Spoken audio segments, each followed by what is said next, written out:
Hello everyone. तो आज की क्लास में हम पढ़ेंगे स्कैटरिंग ऑफ आइडेंटिकल पार्टिकल्स।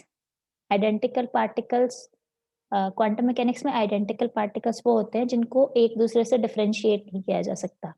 जैसे अगर एक पार्टिकल अपने पास ए है और एक पार्टिकल बी है, तो क्लासिकली हम बता सकते हैं कि ए और पार्टिकल एक दूसरे से अलग है। वी कैन डिफाइन कि ये ए पार्टिकल है, ये बी। लेकिन क्वांटम मैकेनिकली अगर इनकी चारों क्वांटम नंबर सेम होती हैं, तो इन दोनों को एक दूसरे से डिफरेंशिएट नहीं किया जा सकता। ऐसे पार्टिकल आइडेंटिकल पार्टिकल्स कहलाते हैं। Identical particles. क्लासिकली हम पार्टिकल्स को उनकी ट्रेजेक्टरी से डिफाइन करते हैं। हम पार्टिकल को आइडेंटिफाई करते हैं बिकॉज वी नो कि सम पार्टिकल कोई स्पेसिफिक ट्रेजेक्टरी शो करते हैं। ट्रेजेक्टरी। लेकिन क्वांटम मैकेनिक्स में सिंस हाइजेनबर्ग अनसर्टेनिटी प्रिंसिपल से अगर पार्टिकल का मोमेंटम सर्टेन है तो पार्टिकल की पोजीशन सर्टेन नहीं होगी, और अगर पार्टिकल की पोजीशन सर्टेन है तो पार्टिकल की मोमेंटम स्कैटरिंग नहीं होगी, मोमेंटम सर्टेन नहीं होगा। अब अगर अपन आइडेंटिकल पार्टिकल्स की स्कैटरिंग के बारे में पढ़ें, इस मीन्स अपने जो टारगेट पार्टिकल है, टारगेट वो भी सेम ही पार्टिकल है ए, और जो पार्टिकल इंसिडेंट हो रहा है टू बी स्कैटर्ड वो भी सेम पार्टिकल है।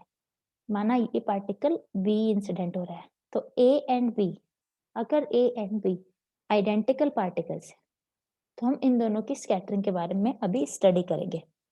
सिंस अगर पार्टिकल और प्रोजेक्टाइल, अगर टारगेट और प्रोजेक्टाइल आइडेंटिकल पार्टिकल्स हैं, तो स्कैटरिंग के बाद ये डिफरेंशिएट करना इम्पॉसिबल है कि कौन सा पार्टिकल टारगेट था, कौन सा पार्टिकल प्रोजेक्टाइल पार्टिकल था।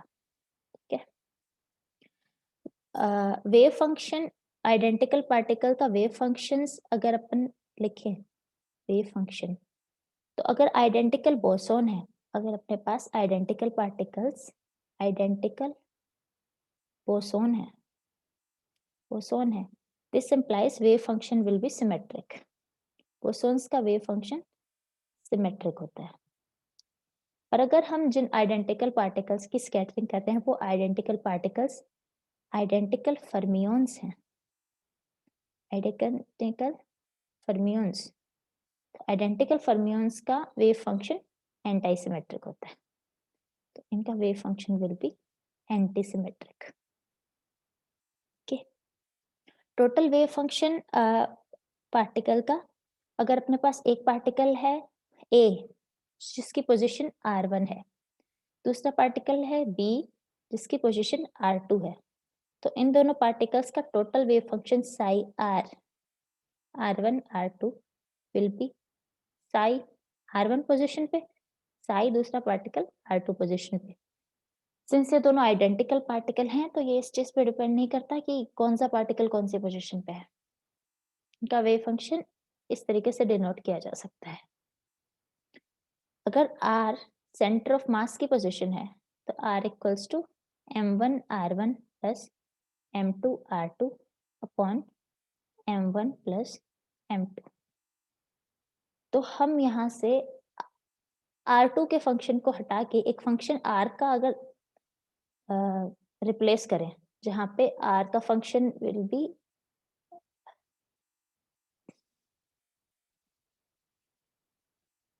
पोजीशन ऑफ सेंटर ऑफ मास, तो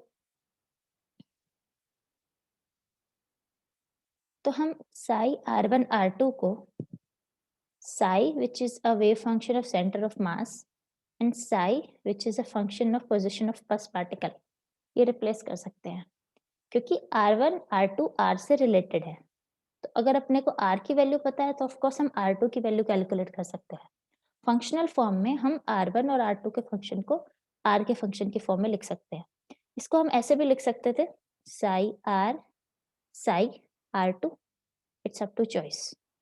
तो हम वेव फंक्शन को साई r1 r2 को psi capital R position of centre of mass and psi r1 position of first particle लिख सकते हैं।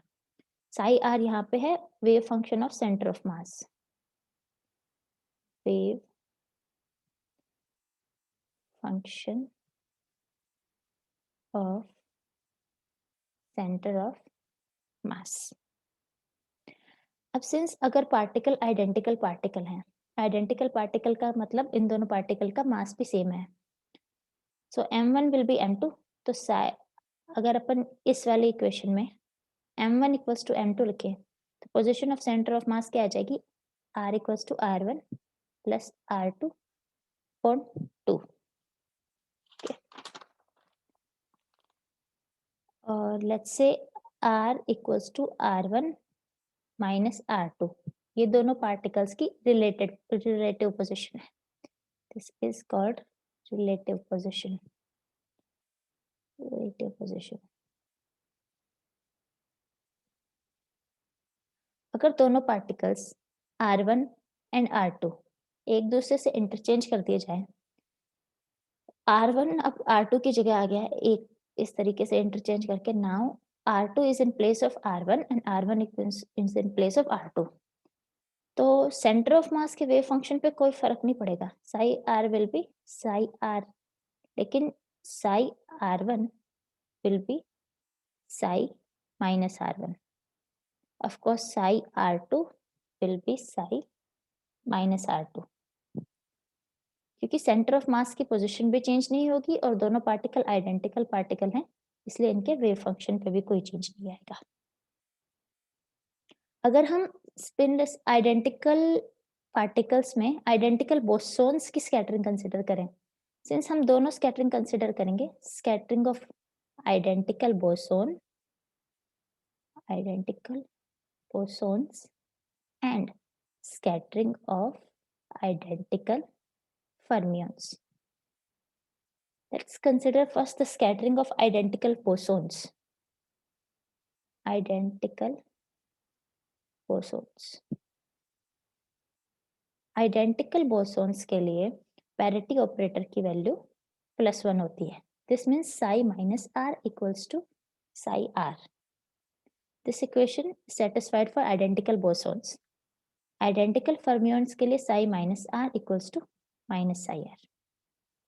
ठीक है, तो बोसोन्स के लिए टोटल वेव फंक्शन सिमेट्रिक होता है। अंडर पैरिटी ऑपरेशन r कैसे चेंज होता है, under parity operation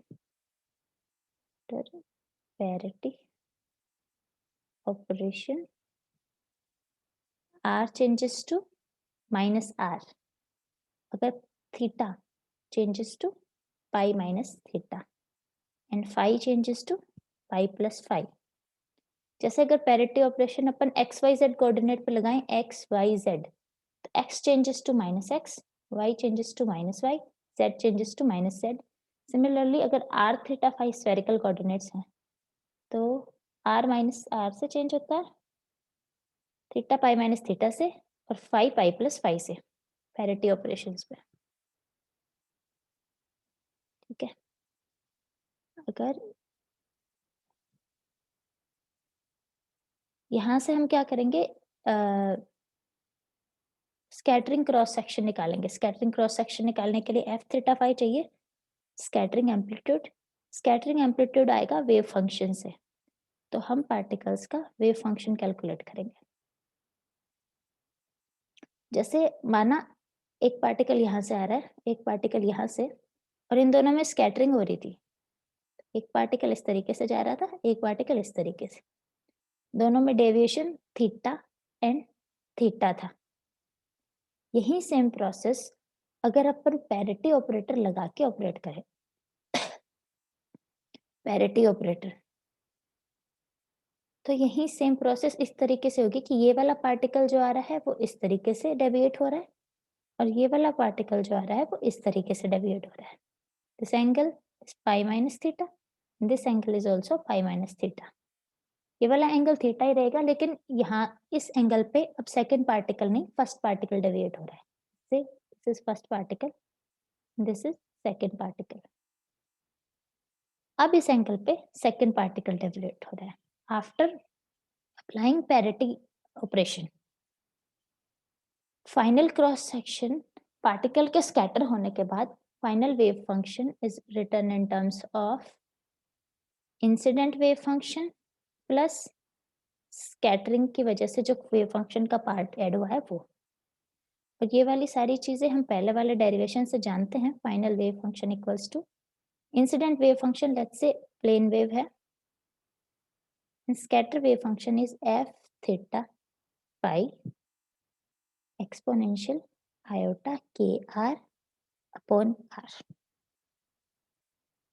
final wave function पता चल गया. अब अपन यहाँ से f theta phi first bosons के लिए कैलकुलेट करेंगे, then second will calculate it for fermions. Okay, so let's say for bosons.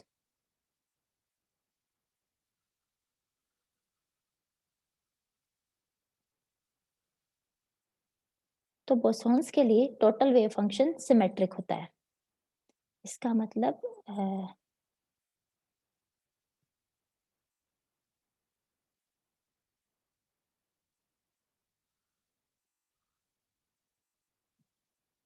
जो psi scattered total wave function होगा वो होगा f theta phi exponential iota k r upon r plus the parity inversion part f pi minus theta phi plus pi exponential iota k r upon r. तो scattered cross section in total हो जाएगा psi scattered equals to exponential iota k r upon r f theta phi plus f pi minus theta phi plus pi. Scattering amplitude f theta phi,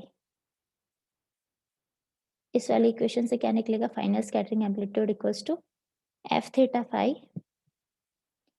scattering amplitude in symmetric case, symmetric theta phi equals to f theta phi plus f phi minus theta phi plus pi. तो let's say ये वाली value इस equation में replace करें तो total जो scattering cross section है will be exponential iota k r upon r f symmetric theta phi.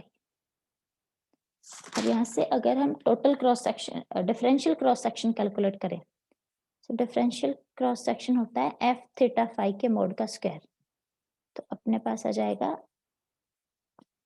F symmetric theta phi के मोड का स्क्वायर.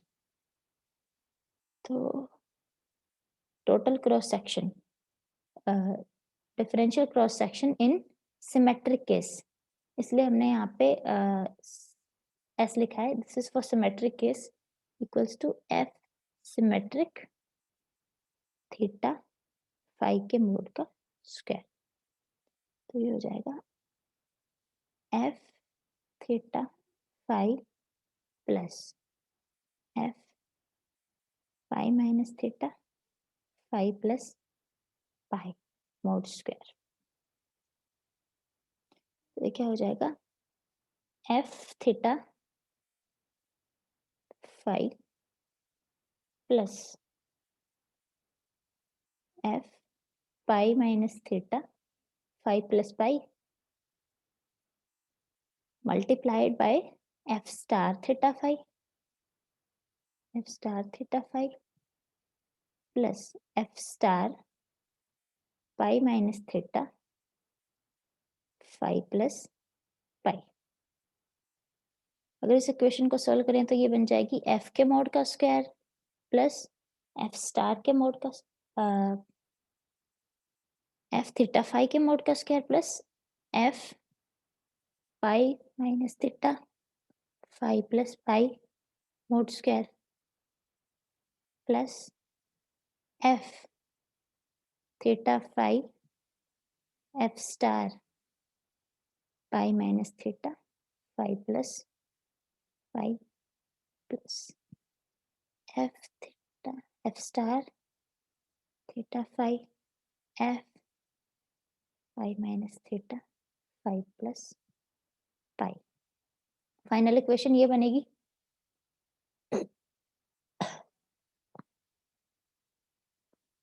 अब यहाँ से फर्स्ट वाली 2 टर्म्स तो हम रखेंगे, सेकंड वाली 2 terms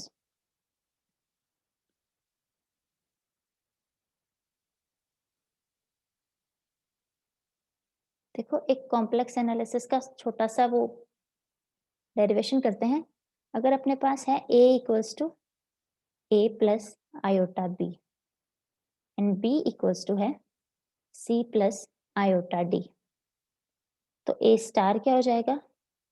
A star equals to A minus iota B and B star क्या हो जाएगा?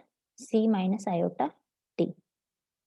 अब यहाँ से अगर हम A B star plus B A star calculate करें तो इसकी वैल्यू क्या आएगी? A plus iota B C minus iota D plus C plus iota D A minus iota D। तो ये बन जाएगा AC plus iota BC plus BD minus iota AD plus AC plus iota AD minus iota BC plus plus